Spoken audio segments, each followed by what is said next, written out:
चलो हमारी तो इतनी हैसियत नहीं है कि हम कभी भी असेंबली तक पहुंचेंगे। चलो मैंने सोचा आज हम इधर ही अपनी असेंबली बना ले और इधर ही इस मुद्दे पे बात करें। क्यों नहीं इन मुद्दों पे आवाज़ उठाई जाती, क्यों नहीं उठाई जाती इन मुद्दों पे आवाज़। अब खान सर पटना से लाइन उसकी टीचिंग की, उसने अपना हॉस्पिटल बनाया, कहते हैं कि यूपी में 4 हॉस्पिटल 5 और बनाएंगे और उस हॉस्पिटल में एक्सरे का रेट है शायद 10 to 15 रुपये। एक टीचर है जो टीचिंग लाइन में है, अगर वो हॉस्पिटल बना सकता है, हेल्थ सिस्टम को सुधार सकता है जो ऑलरेडी बने हुए हैं, तो उनको क्यों नहीं सुधारा जा सकता। उसने ईसीजी का रेट रखा है शायद 25 to 50 रुपये शायद मे बी, और 10 to 15 रुपये उसने सिर्फ एक्सरे का रेट रखा है। और जो कि जम्मू के अंदर एक एक्सरे का रेट है सरकारी अस्पताल में 120 से 115 रुपये, और जो उसने हॉस्पिटल बनाया है उसका रेट है 15 से 20 रुपये। ज़रूर इस वीडियो को हमारी सरकारों तक पहुँचाना, खासकर हमारी हेल्थ मिनिस्टर तक। कल भी हमारे पास एक पेशेंट आया था, ऐसे काफ़ी डेली पेशेंट्स आते हैं हमारे पास। अगर आपको कभी टाइम लगेगा, वक्त मिलेगा, तो प्लीज़ हमारे पास, हमारे उस तीर्थ स्थान पे विज़िट ज़रूर करना। कल एक पेशेंट आया हमारे पास, उसको ब्लड कैंसर है, उसको हफ्ते का एक इंजेक्शन लग रहा है जिसकी MRP 4900 है, और वही इंजेक्शन दुकानदार ने उसको नमस्कार, जय हिंद, जय भारत। मेरा नाम तरुण शर्मा है। मैं एक छोटा सा जम्मू का सोशल वर्कर। हमारी एक संस्था है जो कि उसको मेरी टीम और मैं चलाते हैं, एक उम्मीद एक ज़रूरत नाम से। 10 साल हो गया एक उम्मीद एक ज़रूरत संस्था को चलते, जिसके पास दवाई और इलाज के लिए पैसे नहीं होते। तो महेशपुरा चौक बख्शी नगर मेटाडोर स्टैंड हमारी टीम रोज़ शाम को 7 से 9 बजे साल के 365 दिन बैठती है, और वहाँ पे जिनके पास दवाई इलाज के लिए पैसे नहीं होते उनका दुख भी सुना जाता है, और उनके लिए जिस चीज़ की उनको रिक्वायरमेंट हो, दवाई इलाज टेस्ट, वो करवाए जाते हैं, वो कि जनता के थ्रू। ज़रूरतमंदों की हेल्प की जाती है, जो आम लोग हैं, जो सेवा करने वाले होते हैं, सेवादार डोनर्स, उनके थ्रू करवाई जाती है। आज जिस मुद्दे पे मैं बात करना चाहता हूँ वो है मेडिकल एंड हेल्थ। इस बात पे गौर कीजिएगा और जितना हो सकता है उस वीडियो को ज़रूर शेयर कीजिएगा, ताकि ये वीडियो हमारे एडमिनिस्ट्रेशन तक, हमारी सरकार तक पहुँचे।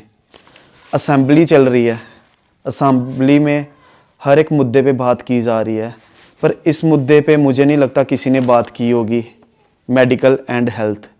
इस मुद्दे पे क्यों बात नहीं की जाती, क्यों इस मुद्दे को इग्नोर किया जाता है। कितनी बार असेंबली हुई, पर किसी ने इस मुद्दे पे बात नहीं की कि एक दुकानदार एक इंजेक्शन जिसकी MRP 4000 है, किसी का मन करता है 2000 का दे देता है, किसी का मन करता है 2500 का दे देता है, और किसी का मन करता है वो MRP to MRP दे देता है। एक गैस का पत्ता जिसकी MRP 180 से 190 रुपये है, कोई दुकानदार 15 रुपये का वो पत्ता दे रहा है, और कोई दुकानदार MRP to MRP वो पत्ता दे रहा है, और कोई 150 का दे रहा है। इस पे क्यों बात नहीं की जाती। एक इंसान जिसकी महीने की तनख्वाह 8000 है, उसको 20,000 की दवाइयाँ खानी पड़ती है, वो कहाँ से सरवाइव करेगा। हमारे पास ऐसे मरीज़ आते हैं। कल भी एक पेशेंट आया था। ज़रूर इस वीडियो को हमारी सरकारों तक पहुँचाना, खासकर हमारी हेल्थ मिनिस्टर तक। कल भी हमारे पास एक पेशेंट आया था, ऐसे काफ़ी डेली पेशेंट्स आते हैं हमारे पास। अगर आपको कभी टाइम लगेगा, वक्त मिलेगा, तो प्लीज़ हमारे पास, हमारे उस तीर्थ स्थान पे विज़िट ज़रूर करना। कल एक पेशेंट आया हमारे पास, उसको ब्लड कैंसर है, उसको हफ्ते का एक इंजेक्शन लग रहा है जिसकी MRP 4900 है, और वही इंजेक्शन दुकानदार ने उसको 4900 रुपये का दिया, और वही इंजेक्शन महीने के 4 लगने हैं उसको, जिसकी अमाउंट है समझ लो 20,000 रुपये के, तो वो सिर्फ इंजेक्शन लग रहे हैं। उसकी पे जब मैंने पूछा, उसकी पे थी 8000, और वही इंजेक्शन हमने उनको ला के दिया। उस इंजेक्शन पे MRP थी 4323 रुपये, और हमें वो इंजेक्शन पड़ा 2200 का। क्यों इन चीज़ों पे आवाज़ क्यों नहीं उठाई जाती? जहाँ पे दवाइयों के लिए लोग तड़प रहे हैं, दवाई इलाज के लिए तड़प रहे हैं, जिनके पास दवाई इलाज के लिए पैसे नहीं है वो घर बैठे हैं। क्यों नहीं इन मुद्दों पे आवाज़ उठाई जाती? हर मुद्दे पे आप आवाज़ उठाते हो, पर इन मुद्दों पे क्यों आवाज़ नहीं उठाई जाती? एक 8,000 कमाने वाला 50,000 की दवाई खा लेगा, वो कैसे अपने घर का सर्कल चलाएगा?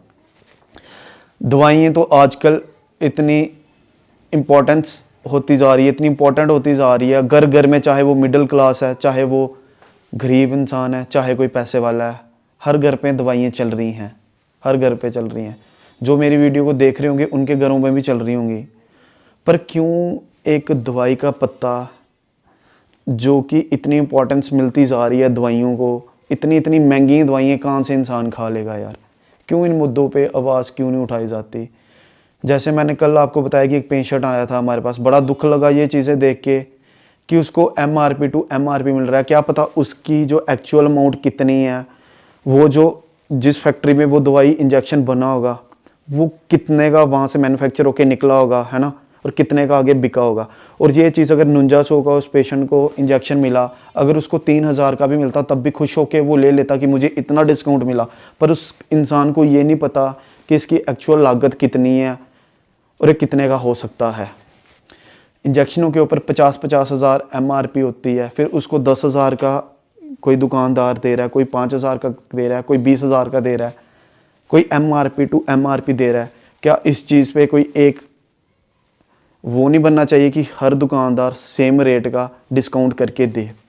अब रही आयुष्मान की बात, अगर आयुष्मान की बात करें, हमारे LOP साहब कह रहे थे कि मोदी जी ने 5-5 लाख का आयुष्मान कार्ड दिया हुआ है। बहुत अच्छी बात है, दिया हुआ है। मैं किसी भी, ना मैं NC को सपोर्ट करता हूँ, ना मैं PDP को करता हूँ, ना मैं कांग्रेस का करता हूँ, ना मैं BJP को करता हूँ। हम उनको सपोर्ट करेंगे, उनकी तारीफ़ करेंगे जो जम्मू कश्मीर के लिए, जम्मू के लिए खासकर, अपने आसपास जहाँ से आप बिलोंग करते हो, जहाँ से आप खड़े हुए हो, जहाँ से लोगों ने आपको वोट डाले हैं, अगर आप वहाँ पे अच्छा काम करोगे तो हम उस इंसान को सपोर्ट करेंगे, चाहे वो किसी भी पार्टी का हो।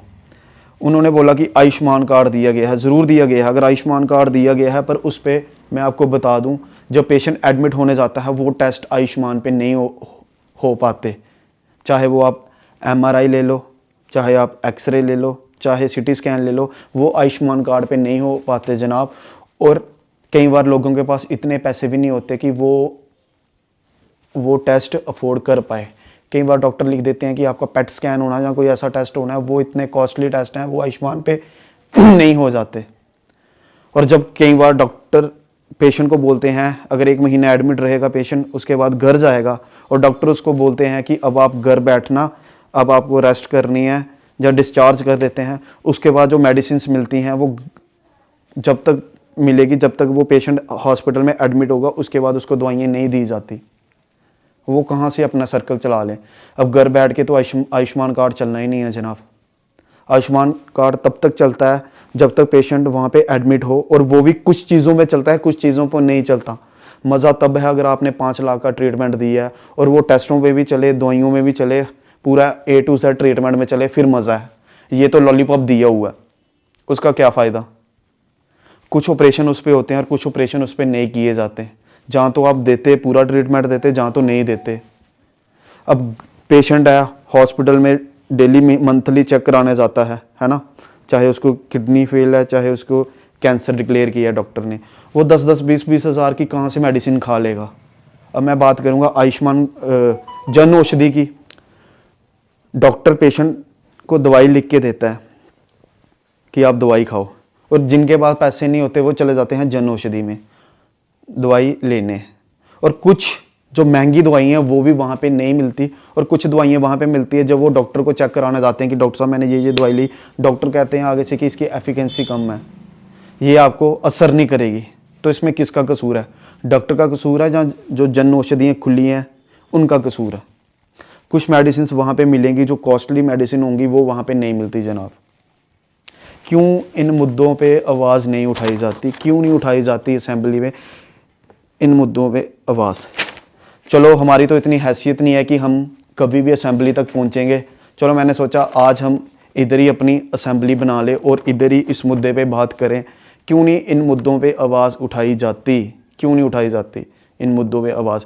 आप लोग हॉस्पिटल में तब जाते हो जब कोई ट्रेजेडी हुई होती है, जो कोई बस उल्टी हुई होती है, पहाड़ से गिर जाती है, जहाँ कोई ऐसा हादसा हुआ होता है, आप वहाँ तब जाते हो जनाब वहाँ पे हॉस्पिटलों में। साथ में मीडिया जाती है, वहाँ भी आप फ़ोटो खिंचवा के आ जाते हो, पर उधर भी हल कुछ नहीं होता। वहाँ भी सिर्फ आप हाल पूछने जाते हो, वहाँ पे उसका कोई फ़ायदा नहीं है। आप पेशेंटों से पूछो, कई बार पेशेंट डॉक्टर के सामने भी कुछ नहीं बोलता डर के मारे कि जो मेरा हाल पूछने आया है, चाहे वो किसी भी पार्टी का लीडर है, वो तो चला जाएगा, डॉक्टर ने ट्रीटमेंट मेरा करना है, बाद में क्या पता डॉक्टर गलत इंजेक्शन ना लगा ले। पर डॉक्टर कभी ऐसा नहीं करेंगे, पर दिमाग में पेशेंट के ये रहता है कि डर के मारे कुछ बोलेगा नहीं डॉक्टर, क्या पता मेरा ट्रीटमेंट ना करे, बाद में मुझे 4 बातें ना सुना ले। कई बार पेशेंट डर के मारे तब भी नहीं बोलता वहाँ पे। अगर आप लोग वहाँ पे जाते हो, रेड मारने जाते हो, सरप्राइज विजिट करने जाते हो, पर उसका कोई फ़ायदा नहीं है। जब आप मीडिया भी साथ लेके जाते हो, एडमिनिस्ट्रेशन को पहले ही पता चल जाता है कि फलाना मिनिस्टर आ रहा है, उसका क्या फ़ायदा। आजकल हर घर घर में दवाइयाँ चल रही हैं, किसी को बीपी, किसी को थायराइड, किसी को कुछ, किसी को कुछ। मेडिसिन को भी इतनी इंपॉर्टेंस दी जाती है, इतना मतलब कि होने नहीं चाहिए। ब्रांड बन चुके हैं दवाइयाँ भी, जिसका मन करता है उतना रेट लगा देता है, जिसका मन करता है उतना लगा देता है, पर पेशेंट है, मजबूर है, उसने खानी खानी है। क्यों नहीं इन चीज़ों पे, मेडिकल हेल्थ पे क्यों नहीं आवाज़ उठाई जाती। अब खान सर पटना से लाइन उसकी टीचिंग की, उसने अपना हॉस्पिटल बनाया, कहते हैं कि यूपी में 4 हॉस्पिटल 5 और बनाएंगे, और उस हॉस्पिटल में एक्सरे का रेट है शायद 10 to 15 रुपये। जो टीचिंग लाइन में है, अगर वो हॉस्पिटल बना सकता है, हेल्थ सिस्टम को सुधार सकता है, जो ऑलरेडी बने हुए हैं, तो उनको क्यों नहीं सुधारा जा सकता। उसने ईसीजी का रेट रखा है शायद 25 to 50 रुपये शायद मे बी, और 10 to 15 रुपये उसने सिर्फ एक्सरे का रेट रखा है। और जो कि जम्मू के अंदर एक एक्सरे का रेट है सरकारी अस्पताल में 120 से 115 रुपये, और जो उसने हॉस्पिटल बनाया है उसका रेट है 15 से 20 रुपये। अगर वो लोग एक समाज का हिस्सा होके इतना कुछ कर सकते हैं, तो आप लोगों के पास इतनी पावरें हैं, इतना प्रोटोकॉल का आप यूज़ कर रहे हो, सब कुछ सरकार का ले रहे हो, तो आप लोग क्यों नहीं इस मुद्दों पे बात करते। हमारी एक छोटी सी संस्था है, जितना हमसे होता है हमारे लोगों से, सेवा करने वालों से हम करते हैं, ताकि जो बीमारी कारण, दवाई कारण चल रहा है, वो घर पे ना बैठा हो। पर दवाइयों के इतने इतने रेट हैं, MRP टू MRP देते हैं, तो उसका हम क्या करें। कई बार हमें भी दुख लगता है, एक पेशेंट की दवाई 20,000 की आ रही है, दूसरा पेशेंट हमारे पास आ रहा है उसकी दवाई 5,000 की आ रही है, तीसरा पेशेंट हमारे पास आ रहा है उसकी 50,000 की आ रही है। ऐसे बड़े पेशेंट हैं जो हमारे तक पहुंच पाते हैं, चलो लोगों की वजह से, जो डोनर्स हैं, हेल्प करते हैं, उनकी तरफ से तो उनकी हेल्प हो पाती है, पर जो हमारे तक नहीं पहुंच पाते, जितनी भी NGOs जम्मू में चल रही हैं उनके तक नहीं पहुंच पाते, पर उनका क्या, वो कैसे सर्वाइव करें। ज़रूर इस मुद्दे पे आवाज़ उठाया करो, और जितना हो सकता है ज़रूर इस वीडियो को ज़्यादा से ज़्यादा शेयर करना, ताकि हमारी बात, मेरी तो इतनी औकात हैसियत है ही नहीं है कि हमारी आवाज़ सरकार तक पहुंचेगी, पर फिर भी रिक्वेस्ट करता हूं ज़रूर इस वीडियो को ज़्यादा से ज़्यादा शेयर करना, और इस मुद्दे पे ज़रूर आवाज़ उठाओ, ताकि इधर भी कुछ लोगों को आराम आए।